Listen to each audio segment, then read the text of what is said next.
केंद्रीय गृहमंत्री अमित शहा हे रविवारी शनिचरणी नतमस्तक होणार आहे। रविवारी दुपारी गृहमंत्री अमित शहा हे शनी शिंगणापूर येथे येणार असून दुपारी 3:45 ते 4:15 या वेळेत शहा शनिदेवाचं दर्शन घेतील। रविवारी शिर्डी येथे भारतीय जनता पक्षाचे राष्ट्रीय अधिवेशन होणार आहे। त्यासाठी केंद्रीय मंत्री शहा आणि भाजपचे अन्य पदाधिकारी अहिल्यानगर जिल्ह्याच्या दौऱ्यावर येत आहेत। केंद्रीय मंत्री शहा यांच्या या दौऱ्याच्या पार्श्वभूमीवर जिल्हा पोलीस प्रशासन सतर्क झाले।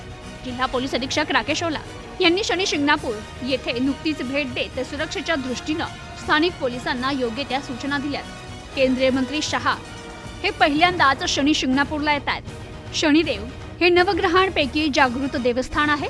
शनिदेवाच्या अवकृपेमुळे 7:30च्या काळात किती मानसिक त्रास होतो हे 7:30तून गेलेल्यांना चांगल्यापैकी माहिती आहे। मात्र शनिदेवाची मनोभावे भक्ती केल्यास ते या 7:30तून मनुष्याला मुक्त देखील करतात अशी आख्यायिका आहे।